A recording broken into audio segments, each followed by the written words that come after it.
The Nuggets played versus the Wizards in that game. Jamal Murray had 42 points without Christian Brown, Cam Johnson, and Jonas Valanciunas in that game. Sure. And then they got decimated the next day because they didn't play anybody.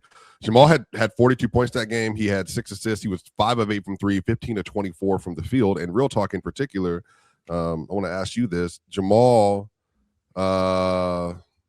since January 1st of this year, I think he is currently averaging, now it went down because they got blown out yesterday. He's averaging 39 and 4 to start the year off, 52, 42, 89 splits. We're halfway through the month already. We already halfway through the month. Yeah, man. That's could Jamal Murray be player of the month? Can we do that? In the West? Considering. What is Shea doing this month? Let me look it up. Considering. Yeah, there's like always that considering guy, what Jamal Murray has been doing. Shea this month has been 30 and a half, 5.6 and 3, but he's shooting 48, 30, 90. So Jamal Anthony Edwards just passed Donovan Mitchell, and he's in the top 5 in scoring this season, by the way, over the weekend. He just passed Donovan Mitchell. Anthony Edwards. But go ahead, Chill. What were you saying about Jamal? Well, I was thinking we could get back to because it looks to me like Jamal Murray, for one of the few times in recent years that he's actually been healthy.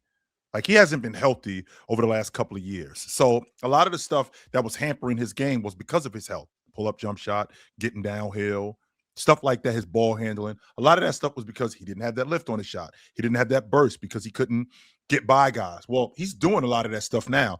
And on top of that, his ability to distribute, which I didn't give him nearly as much credit as I should have, has just become better this year. It just looks like it's a lot better. So I'd be blown away if Jamal Murray, at minimum, didn't make the all-league team. I think he's going to be an all-star. Right now, Jamal Murray is scoring. He's scoring the same amount of points as Shea and Anthony Edwards, but he's doing it more efficiently than either, and playmaking better than both of them. Just for context. So what are you saying? I mean, I don't know. Like, I don't know what to think about it. Like, I'm saying I don't know what to tell me. You actually know what to think about it. You can say it. Do you think he's playing, to your point, Swiper? Do you think he's at this particular moment? I ain't even talking about the whole season. I'm talking about at this particular moment. Do you think he's playing better than Shea? I think this month, he's been a top 5 player this month, but I don't know what that means. That's just a stretch of basketball, so it doesn't mean anything for like a long-term season. But he does deserve. I think he deserves credit for what he's doing right now. I do think there's a level of shot making he's gotten to. Real talk, and I'm sure Mars has watched him play a little bit in Penn and MTEL. There's a level of shot making and playmaking he's gotten to, which is like, it gets tricky, man, because when you got a guy like Jamal Murray doing what he's doing, and you got the Denver Nuggets. What did the Denver Nuggets? I think they 7-3 since Jokic went out the lineup. 7-4 since Jokic went out the lineup. This is really becoming a problem for his MVP case. And the reason we don't got to do that. He's not gonna play the games. He has no MVP case. Okay, so he's not going. He could be back tomorrow, but we'll see. I just think that the reason why I'm saying this, Swiper, is because I feel like what Jamal Murray is doing. I feel like what Jamal Murray is doing in terms of getting Aaron Gordon back, Jamal Murray being the catalyst scoring wise for helping this team, and Peyton Watson, by the way, being Peyton Watson, another blossoming prospect over there, American prospect, by the way, real talk. Yeah, no, and I say that to say that even with all of the stuff that they filled up over there in Denver, to have these guys playing that the way that they're playing, and for Jamal Murray to be at the catalyst of this, I think it says a lot about how good this Denver Nuggets team is, man. It does. Yeah, I'll say to be fair, because he asked me directly, I think he's having a better offensive January than Shea right now. I think that's fair. That makes sense. Players can play better than other players within a month. I don't think that's ridiculous. Yeah, that they're absolutely. I think you could play better than somebody for a stretch. Yes, I mean we were up here having a conversation. Mars would attest to it. But between March and April of 2025, what was Jalen Green looking like, Mars? And Jamal since Jokic, 2024. I'm sorry. I'll never forget. 2024.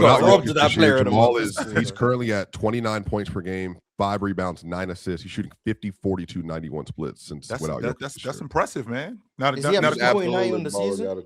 Is he at 50.9 on the season? What? Oh, no. The two. I think the field goal percentage is probably holding him back. But see, that's where the separation comes when you're talking about these players, Penn. When you're talking about these players being great and they become ahead of this player, this player. Can you continue to do this? Can you continue to play at this level? And on top of that, when we get to the postseason, can you raise your level of play? Right? Because it's one thing to be awesome for a couple of weeks. It's one thing to be awesome for a month. Can you continue to play at this level? And can you continue to do it for? That's why I have a difficult time putting guys in conversations when they've only done it for a short period of time. That's why I have a difficult time doing that. If they get this Jamal in the offs. Yeah, it's wraps. Yeah, but it's going to be hard to do that though. But I do think the thing that's been good about this stretch is the Nuggets, and Adelman talked about this, they have had to throw so many different lineups out.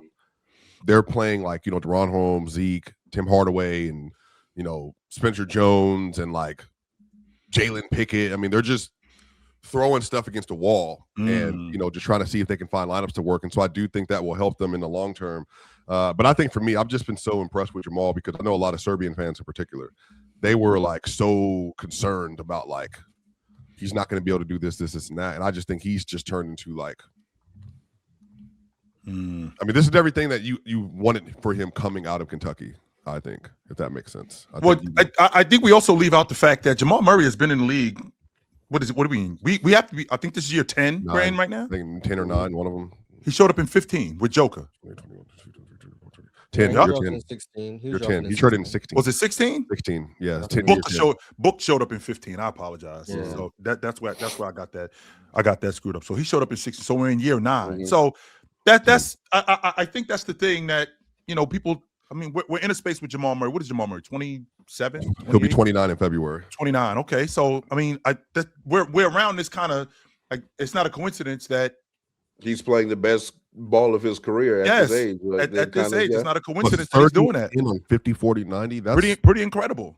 Absolutely. I want to go to ballpoint real quick because when we talk about Denver, right, you have Jamal Murray playing absolutely phenomenal basketball. Aaron Gordon is having all-star level impact as a forward that can space the floor vertically and horizontally now with his shooting and can attack mismatches and guard multiple positions.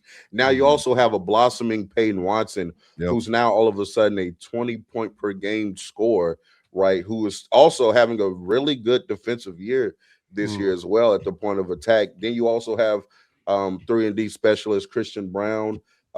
Is he back yet, Swipe? No, he tried to come back, but his ankle injury still bothered him, so they kept him out for a little bit. Okay, so but he'll be back as well. And then not to top it off, Penn, you also have the best player in the world according to most. So Cam Johnson's not playing right now either. Give your thoughts, Penn, on like how good do you think the Denver Nuggets are, and what exactly are their expectations for the rest of the season? When healthy, of course. You're asking me? Yeah, I'm asking you. Yeah, I had them coming out of the West. Okay. I did too. So that was my preseason prediction. And seeing the ascent of Peyton Watson, one of my favorite players in the league, knowing what Jokic is going to do, knowing that he's not the type of guy who's going to disrupt anything when he comes back. He's obviously still going to be the best player in the world. I think they have a really good chance. They have a really good chance to come out of the West. Do you think they would have lost 10 games at this point if they were healthy? Because that's 14 now, but obviously a lot of that's just, they were paced. They were 12-3 before AG and CB went out, and then they just kind of like. I hear what you're saying, but you guys were also like dropping games, bad teams, and all that. Yeah. So I do hope. I just this team they've been really good. Obviously, I think when they're healthy, I do think they should be. I think the best team, but it's just they're the best team in the NBA. Yeah, if they're healthy, obviously. It's the panel. Religion get built on cam. Where the check throw smoke and the hoes go ham. You ain't never seen hoops out here did raw. Every take got weight, every night we drop.